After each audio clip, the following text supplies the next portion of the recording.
All right. Hello. Welcome. How are you today? I'm doing good. How you doing? I'm well. What's your name? Uh, Jakai Murray. Okay. My name is I'm Riz. laughing because it's a common name, Jakai Murray. So That's yeah. a very common name. I'm happy you have a great name. Um, Today I will be interviewing you. Do I have permission to record you? Yes. Awesome. Okay. Also, this is our verbal practice confidentiality agreement. Um, as stated, it says, friend, I am a student in Social Work 3003, an undergraduate interviewing skills course at LSU. I am required to practice interviewing skills with volunteers. I appreciate your willingness to work with me on my class assignment. Here are some dimensions of our work together. Confidentiality. As a student, I cannot offer any form of legal confidentiality. However, anything you say to me in a practice session will remain confidential, except for certain exceptions that the state law requires me to report. Even as a student, I must report a serious issue of self-harm to you, indications of child abuse or neglect, or other special conditions required by our state. Video recording. I will be recording our sessions for my personal learning. If you become uncomfortable at any time, we can turn off the recording. This recording will be shared with my instructor, Paula Davis, and you'll find that the recording does not affect our practice session, so as long as you and I are comfortable. Without additional permission, recordings and any transcripts are destroyed at the end of the course. Boundaries of competence. I am an inexperienced interviewer. I cannot do any formal counseling, and this practice session helps me learn to interview skills. I need feedback from you about my performance and what you find helpful. At the end of the interview, I will ask you for feedback about what I did well and what I could do to improve. And your feedback does not impact my grade. I'm gonna sign right here, and then I'll have you sign as well, okay? Okay. There you go.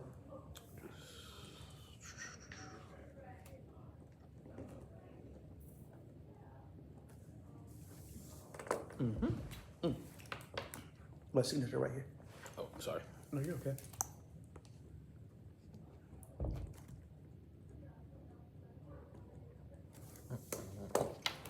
All right. So, for starters, tell me a bit about yourself. Where are you from, and where are you now? Where are we? So I am from Wilmington, Delaware. Okay. I grew up in like a hostile environment in the city that really just don't care. They just have no chill, and I just realized that like my goals came overnight. I was up dreaming like where I wanted to be when I grow up, be who this and that. You know, when you're a kid, you want to chase dreams and this and that.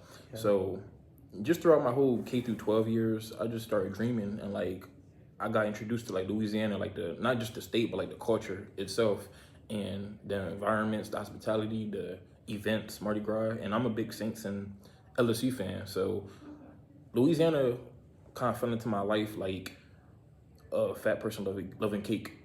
That's how much I love Louisiana. And Yeah. so my senior year of high school, you know, just tried my best, but that's why I made that step to officially moving to Louisiana back in 2022. And I was 18 years old, so I took that step. I initially go to LSU, but I went to LSUA and did my 3 years there, got my credits, and here I am transferred last summer, and I'm doing good right now, my second semester, and you know, doing acting classes and you know, maintaining that level of like who I want to be when I grow up. Of course. Okay, that's a beautiful thing. Um, so from what I heard, you did have a journey. You went to LSUE, and now you're here. How has that impacted your journey regarding your major? What is your major? My major is film and television, but I take theater classes because now they're like combined together, film and theater. So I just take classes mixed together. They're like combined together, film and theater. So I just take classes mixed together and all that. And I would say like it impacted in a way like how it impacted my old college. Mm-hmm. Uh, I would say it impacted my old college to the point where like I never got a chance to take theater classes at my old college. I just necessarily took the general studies like math, English, and all of that. And then once I was ready to take the theater classes, that's when I got my credits and transferred over. So it was just at my old college, it was just like things that I've been taught basically in high school, but like just to catch me up on it and improve my SAT and ACT, be ready to transfer here. Of course. Okay. Do you feel like you've had a lot of support from Delaware to Louisiana? I mean, that's a very long distance. Um, I would say yes. Like as far as like mother and grandma involved, like financially, they've been supporting me since day one here, and met a couple of people in Eunice. Met like a godmother, a second mom, helped me throughout the way. FOSFA, just been there. She took me to church. I met her family. It was wonderful. Just a lot of things I've been blessed with. I got closer with God while I was in Louisiana. It's just a lot of things that I hints in my brain that I never thought I could hint before, and it's just so authentic how I transferred over to that side instead of like staying where I'm at now. Cause like, oh, not now, but back then. Cause if you stay where you was back then, you're not gonna really get nowhere, you know. So of course. that's where I'm at. So I definitely got a good support system, a big support system. Okay. Um, let's see what else we can go over. Do you believe that your journey has changed you as a person, and have you been doing anything differently? I know you mentioned you've been going to church more, or what are some other things that you've noticed within yourself? I noticed within myself, I would say keeping a very good distance, and I noticed about myself is that like just take things upon the chin and move on. Like, you know, we can't always get what we want in life, but like, you know, that's just God telling us like this is not meant to be. So, you know, just move on, like be more mature about it and move on. I learned that like if you hold on to something too long, then it's gonna drag you down than where you already is. And like you gotta move on and have put your heart on your sleeve type of thing. And even through girl situations or whatever family issues, just be a bigger person and move on, because you know life is too short to hold on to something. Of So it's course. like that's why I learned about myself is maturity and like taking that step and moving on and making myself better and putting myself first and being my own best friend. Okay. Have you had any events occur that made you feel better about your journey? Um, have you? I guess we could talk about that. I noticed that you had to move here, which means you probably have your own spot. Do you feel accomplished about having your own area of comfort and that kind of Yeah, thing? I would say yeah, because coming from like a roommate apartment all the way to like a one bedroom apartment, that's like a good step. And I feel like at my age, 22, I'm at an age where I don't really want no roommates. I want my own privacy in the area. Like, you know, like I don't want to get into no conflict with somebody or whatever. Like just I like my own how I live, my own style of privacy. So I would say it was a big step, and like, you know, everything's included in my rent. It's 750. Only thing that's separate is the electricity, and that's really nothing. So I would say is now it's a blessing to have my own spot, because this is like my first real apartment by myself as an adult. And as I transition to that adulthood, I uh I know what it's like to like really live by yourself and not having like somebody to look at every day, you know, as a roommate. So I think it was good. I think it's good. Okay, so what I'm hearing is that you really enjoy your privacy, and that is something that matters a lot to you, especially being a young adult. Yeah. And I'm happy for you. Thank you. Thank you. Um, what are some of the goals that you have? I know that you're, of course, going to school for media and design, and of course, I'm familiar with you. I know that you make music. Um, do you think that school has allowed you to fulfill um, the pathway to those goals, or how is that I would working out? say yes. Like as far as acting, yes. I met plenty of teachers and students who I did short films with that like I got a taste of like what acting is. Like even through a short film, you'll know that it takes a team to make a film, Mm-hmm. regardless. And it's the acting classes every day. It really helps you for your ability to like not only method act, but like just go through a monologue and emotional prep to like prepare yourself for the future. Because you have like a resume, or if you like talking to a professional agent, you can look back on these classes and your accomplishments right now and like, dang, like that really did prepare me for like this big stage that I could go on in Hollywood or like anywhere else in the industry. So I'm not taking these for granted. Like it's really helping me so far. Like last semester, it was so good. Like my first introduction to acting ever classes, and met good people. Memorization played a big part in it. Going through scripts, monologues, it was a good thing. And like we had fun with it, but also we had to maintain our character. We gotta be in that moment and be who he is as the character and be ready to entertain the audience and all that. So I would say it's a step along the way that's helping me so far. And as far as music, I do want to be a rapper. I do want to like after I graduate, I do want to start my own record label, have my own business, and just positivity, giving back, like spreading awareness to the world. Like my record label is not gangs or promoting violence. I want like to spread love and joy while being an actor, so like a rapper and an actor. But I just want to balance the two and hoping to make a change in the world. Okay. Regarding your journey, and also thank you for sharing it with me. I feel like that's a very positive thing that you're trying to attain. But regarding your journey, is there anything like, would you have changed anything about your journey? I would say what I would change is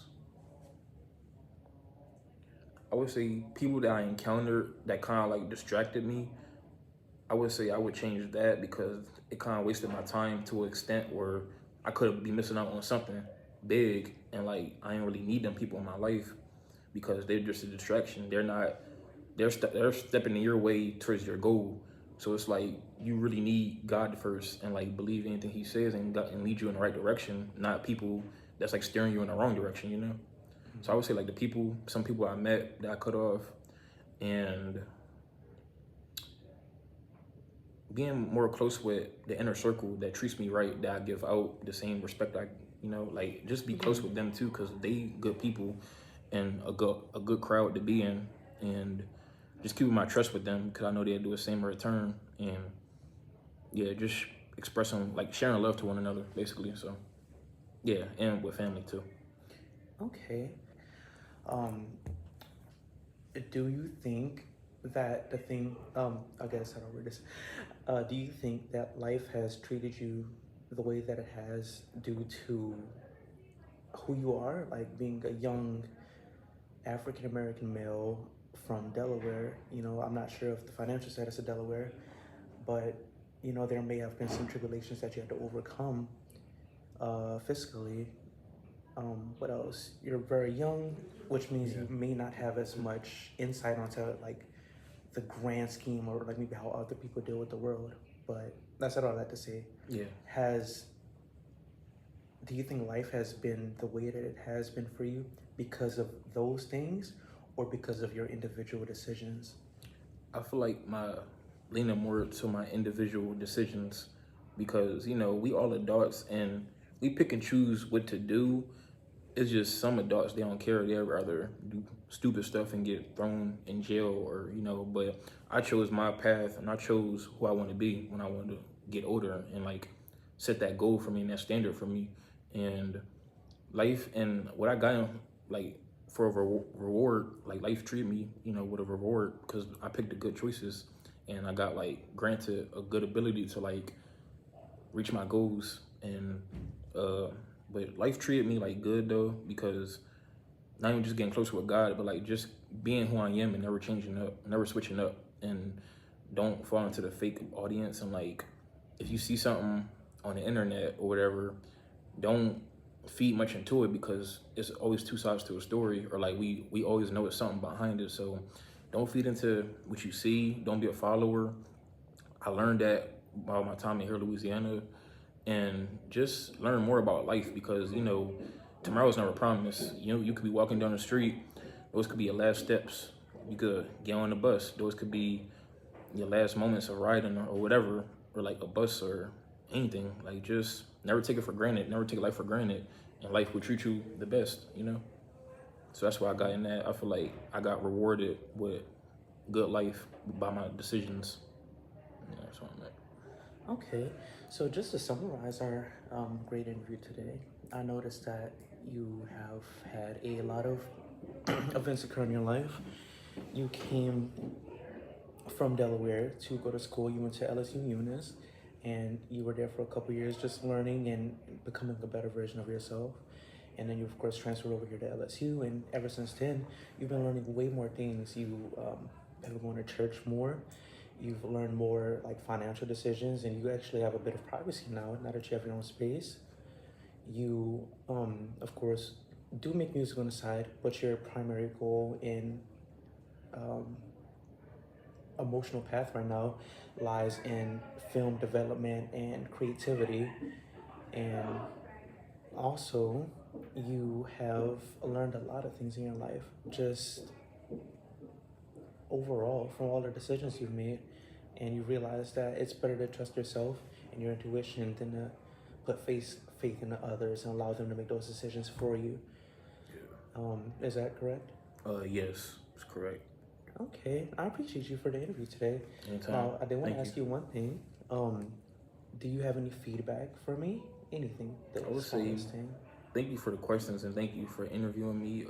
I can see you're doing well too. With like what you're doing, you know, just keep going and like you know we all we got at the end of the day. You know, like I said, life is too short to like just say this and this because words can hold true things that make people want to do something bad. And so we just got to keep uplifting one another and like be there for one another through Christ. And like I said, I like what you're doing, so just keep going and like we all got this, you know. We all got this. Yes, sir. Thank you. Hi, Professor Davis. Hi.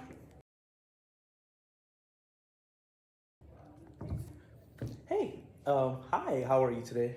I'm doing good, you know, just another day, another time, just taking it one day at a time. I'm good. Okay, I'm glad to hear it. What's your name?